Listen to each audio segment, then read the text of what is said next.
ಮಕ್ಕಳೇ, ನೀವೆಷ್ಟೇ ಓದಿರಬಹುದು, ಆದ್ರೆ question paper pattern ಗೊತ್ತಿಲ್ಲ ಅಂದ್ರೆ 95% ಮಾಡ್ಲಿಕ್ಕೆ ಆಗಲ್ಲ. ನಾನೇನು ಸುಮ್ನೆ ಹೇಳ್ತಾ ಇದ್ದೇನೆ ಈ ಮಾತನ್ನ? ಇಲ್ಲ, ಹೋದ ವರ್ಷದ ಟಾಪರ್ಸ್ಗಳು ಸಹ ಹೇಳಿದ್ರು question paper pattern plus blue print ಅನ್ನ ಇಟ್ಕೊಂಡು ಅದ್ರ ಜೊತೆಗೆ ಟೆಕ್ಸ್ಟ್ ಬುಕ್ ಅನ್ನ ಓದಿದಾಗ ನಮಗೆ 98 to 99% ಬಂತು ಅಂತ. ಹಾಗಾದ್ರೆ ಸೋಷಿಯಲ್ ಸೈನ್ಸಿನ ಕ್ವಶನ್ ಪೇಪರ್ನ ಪ್ಯಾಟರ್ನ್ ಏನು, ಬೇರೆ ಬೇರೆ ಸಬ್ಜೆಕ್ಟ್ಸ್ಗಳನ್ನು ನಾವು ಎಲ್ಲಿ ಫೈಂಡ್ ಔಟ್ ಮಾಡಬಹುದು, ಅದೆಲ್ಲವನ್ನ ಈ ವಿಡಿಯೋದಲ್ಲಿ ಹೇಳ್ತೇನೆ. ನಾನು ನಿಮ್ಮ ಪರೀಕ್ಷೆಯ ಶಿಕ್ಷಕ ಆದರ್ಶ್ ಸರ್. ಫಸ್ಟ್ ಪೆನ್ನು ಎಸ್. ಸೋಷಿಯಲ್ ಸೈನ್ಸ್ ಅಲ್ಲಿ 1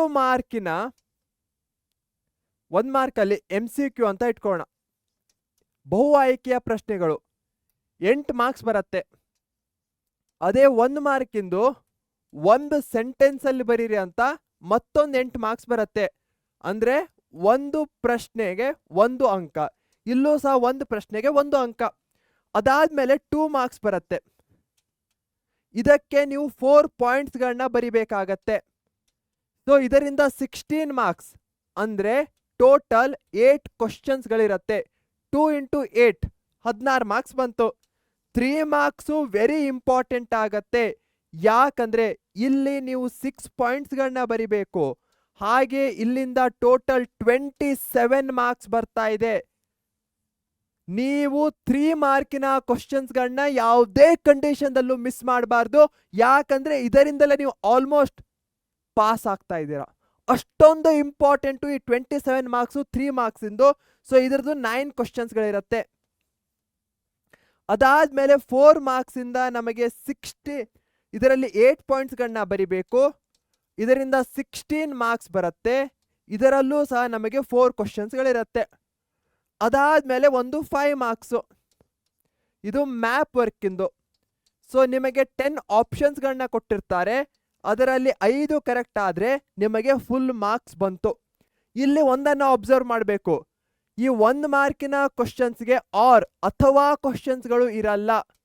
ಅದೇ 2 ಮಾರ್ಕು, 3 ಮಾರ್ಕು, 4 ಮಾರ್ಕು, 5 ಮಾರ್ಕು ಇಲ್ಲೆಲ್ಲ ನಾವು ಆರ್ ಅಥವಾ ಪ್ರಶ್ನೆಗಳನ್ನ ನೋಡಬಹುದು.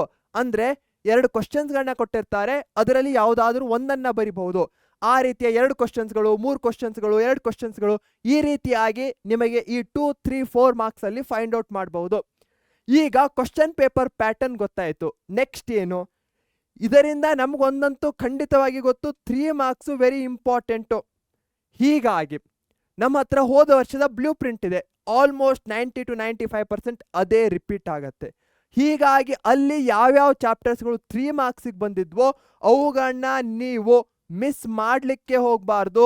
ಯಾಕಂದ್ರೆ ಅದು ಮೋಸ್ಟ್ ಇಂಪಾರ್ಟೆಂಟ್ ಆಗಿರುವಂತಹದ್ದು. ಇದು ಕ್ಲಿಯರ್ ಆಗಿದೆ ಸರ್ ಅನ್ನೋರು ವಿಡಿಯೋವನ್ನ ಲೈಕ್ ಮಾಡಿ. ಇದು ಎಕ್ಸ್ಟ್ರೀಮ್ಲಿ ಇಂಪಾರ್ಟೆಂಟು. ನಾನು ಕ್ವಶನ್ ಪೇಪರ್ ಪ್ಯಾಟರ್ನ್ ಯಾವ ರೀತಿ ಇರುತ್ತೆ ಅಂತ ಹೇಳಿದೆ, ಎಲ್ಲೆಲ್ಲಿ ಆರ್ ಕ್ವಶನ್ಸ್ಗಳು ಬರುತ್ತೆ ಅಂತ ಹೇಳಿದೆ, ಯಾವುದ್ರ ಮೇಲೆ ಎಕ್ಸ್ಟ್ರಾ ಫೋಕಸ್ ಮಾಡಬೇಕು ಅದನ್ನೂ ಸಹ ಹೇಳಿದೆ. ಹಾಗಾದ್ರೆ ನೀವು ನನ್ನ ಜೊತೆಗಿದ್ದೀರಾ ಅಂತ ತೋರಿಸ್ಲಿಕ್ಕೆ ವಿಡಿಯೋವನ್ನ ಲೈಕ್ ಮಾಡಿ ಥಮ್ಸ್ ಅಪ್ ಕೊಡಿ. ಇದರಿಂದ ನನಗೂ ಗೊತ್ತಾಗತ್ತೆ ಯು ಆರ್ ವಿತ್ ಮೀ. ಹಾಗೆ ನಾನು ಪ್ರತಿ ವಿಡಿಯೋದಲ್ಲೂ 95%, 625 ಅಂತ ಇರ್ತೇನೆ. ನನಗೆ at the end of the day matter ಆಗೋದು ಏನು, ನೀವೆಷ್ಟು ಹಾರ್ಡ್ ವರ್ಕನ್ನು ಹಾಕ್ತೀರಾ. ಆ ರಿಸಲ್ಟ್ ಶೀಟಲ್ಲಿ ಏನೇ ಬರಲಿ ನನಗೆ ಮ್ಯಾಟರ್ ಆಗಲ್ಲ. ನೀವು ಹಾರ್ಡ್ ವರ್ಕನ್ನು ಹಾಕಿದ್ದೀರಾ, ಅದರಿಂದ 30 ಮಾರ್ಕ್ಸ್ ಬಂತು, 40 ಮಾರ್ಕ್ಸ್ ಬಂತು, ನನಗೆ ಖುಷಿ. ನೀವು ನನ್ನ ಮಕ್ಕಳು, ಅದನ್ನು ಪ್ರೌಡ್ ಆಗಿ ಹೇಳ್ತೇನೆ. ಬಟ್ ಹಾರ್ಡ್ ವರ್ಕು, ಎಫರ್ಟ್ಸು, ಕೈಂಡ್ನೆಸ್ಸನ್ನು ತೋರಿಸ್ದೆ, ಕೈಂಡ್ನೆಸ್ ಅಂತ ಬಾಯಲ್ಲಿ ಬಂತು, ಟುವರ್ಡ್ಸ್ ಯುವರ್ ಸೆಲ್ಫ್, ಹಾಗೆ ಬೇರೆಯವ್ರ ಹತ್ರ ತೋರಿಸ್ದೆ ಮೋಸ ಮಾಡಿ ಎಷ್ಟೇ ಮಾರ್ಕ್ಸನ್ನು ಗಳಿಸಿದ್ರು ನನಗೇನೂ ಮ್ಯಾಟರ್ ಆಗಲ್ಲ. ಹೀಗಾಗಿ ನೀವು ನಿಯತ್ತಾಗಿ ಓದಿ, ನಿಯತ್ತಾಗಿ ಮಾರ್ಕ್ಸನ್ನು ಗಳಿಸ್ಕೊಳ್ಳಿ. ಅದೇ ನನಗೆ ಖುಷಿಯನ್ನು ಕೊಡುತ್ತೆ. ಓಕೆನಾ? ಹಾಗಾದರೆ ಎಲ್ಲರೂ ಸಹ ಕಮೆಂಟಲ್ಲಿ ಏನಂತ ಹಾಕೋಣ? ಆನೆಸ್ಟ್, ಪ್ರಾಮಾಣಿಕ ಅಂತ ಹಾಕಿ. ಯಾಕಂದ್ರೆ ನೀವೆಲ್ಲರೂ ಪ್ರಾಮಾಣಿಕವಾಗಿದ್ದೀರಾ, ಅದು ನನಗೆ ಗೊತ್ತು. ಬಟ್ ಒಂದೊಂದ್ಸಲ ಮೂಮೆಂಟ್ಸ್ ಬರುತ್ತೆ, ಮಾರ್ಕ್ಸ್ಗೋಸ್ಕರ ನಾನು ಅಡ್ಡದಾರಿ ಹಿಡಿಲ್ಲ, ಅಲ್ಲೇನೋ ಲೀಕು ಅಂತಿದ್ದಾರೆ, ಅಲ್ಲಿ ಹೋಗ್ಲಾ. ಆ ರೀತಿ ಯಾವುದಕ್ಕೂ ನಾವು ತಲೆ ಕೆಡಿಸ್ಕೊಳ್ಳೋದು ಬೇಡ. ನಾನಿಲ್ಲಿದ್ದೇನೆ, ಪ್ರತಿದಿನ ಒಂದು ವಿಡಿಯೋ ಒಂದು ಬರ್ತಾನೆ ಇರುತ್ತೆ, ಅದರಲ್ಲಿ ಹೇಳ್ತಾನೇ ಇರುತ್ತೇನೆ ಏನು ಮಾಡಬೇಕು ಅಂತ. ಅದನ್ನು ಫಾಲೋ ಮಾಡಿ ದಯವಿಟ್ಟು. ಯಾಕಂದರೆ ನೀವೆಲ್ಲರೂ ನನ್ನ ಮುದ್ದು ಮಕ್ಕಳು. ಆ್ಯಂಡ್ ಜಗತ್ನಲ್ಲಿ ಓಕೆ, ನನ್ನ ಫ್ಯಾಮಿಲಿ, ಅಮ್ಮ, ಅಣ್ಣ, ಅಪ್ಪ ಇರ್ಬೋದು, ಅದಾದಮೇಲೆ ಒಂದಷ್ಟು ಫ್ರೆಂಡ್ಸು, ಅದಾದಮೇಲೆ ಅವ್ರ ಜೊತೆಗೆ ಅದಾದ್ಮೇಲೆ ಅಂತ ಹೇಳೋದು ಅವ್ರ ಜೊತೆಗೆ ನನಗೆ ಯಾರಾದರೂ ಅತ್ಯಂತ ಇಷ್ಟವಾಗಿದ್ದವ್ರು ಇದ್ದಾರೆ ಅಂದರೆ ಅದು ನೀವು ಮುದ್ದಾದ ಮಕ್ಕಳಾಗಿದ್ದೀರಾ. ನಿಮ್ಮ ಪ್ರತಿಯೊಂದು ಕಮೆಂಟ್ಸ್ಗಳನ್ನ ನೋಡ್ತಾ ಇರ್ತೇನೆ. ಬಹಳಷ್ಟು ಮಕ್ಕಳ ಹೆಸರು ಸಹ ನನ್ನ ಮನಸ್ಸಲ್ಲಿದೆ. ಈಗ ಹೆಸರನ್ನ ಹೇಳಿದ್ರೆ ಮತ್ತೆ ಯಾರ್ದೋ ಹೆಸರನ್ನ ತೆಗೆದುಕೊಂಡಿಲ್ಲ, ಆ ರೀತಿ ಆಗತ್ತೆ. ಅದಕ್ಕೋಸ್ಕರ ನೀವೆಲ್ಲರೂ ನನಗೆ ಪ್ರೀತಿ ಪಾತ್ರರು. ಎಲ್ಲರೂ ಜೀವನದಲ್ಲಿ ಏನಾದರೂ ಒಂದು ಸಾಧನೆ ಮಾಡಬೇಕು, ಎಲ್ಲರೂ ಖುಷಿಯಾಗಿರ್ಬೇಕು. ಅದೇ ನನ್ನ ಮೋಟೋ. ಅದಕ್ಕೆ ಟೆನ್ಷನನ್ನು ತೆಗೆದುಕೊಳ್ಳಿಕ್ಕೆ ಹೋಗಬೇಡಿ. ನಮ್ಮ ಮೋಟೋ ಏನು? ಟೆನ್ಷನ್ಗೆ ಹೇಳಿ ಬಾ ಪೆನ್ಷನ್ ಆದಮೇಲೆ. ಅಲ್ಲಿ ತನಕ ಎಕ್ಸಾಮಿನ ಪ್ಯಾಟರ್ನ್ಸ್ಗಳನ್ನ ತಿಳ್ಕೊಳ್ಳೋಣ. ಎಕ್ಸಾಮಿಗೆ ಮೋಸ್ಟ್ ಇಂಪಾರ್ಟೆಂಟ್ ಕ್ವಶನ್ಸ್ಗಳನ್ನ ಮಾಡ್ತಾ ಇರ್ತೀವಿ, ಅದನ್ನು ಅಟೆಂಡ್ ಮಾಡಿ. ನಮ್ಮ ಪರೀಕ್ಷೆ ಚಾನಲ್ನ ಇನ್ನೂ ಸಬ್ಸ್ಕ್ರೈಬ್ ಮಾಡಿಲ್ಲ ಅಂದರೆ ಈಗಲೇ ಮಾಡಿ. ಯಾಕಂದರೆ ಎಲ್ಲ SSLC ರಿಲೇಟೆಡ್ ಅಪ್ಡೇಟ್ಸ್ಗಳು ನಿಮಗೆ ನಮ್ಮ ಚಾನಲ್ನಲ್ಲಿ ಸಿಗುತ್ತೆ. ನಾನು ಸಹ ಇಲ್ಲೇ ಇರ್ತೇನೆ.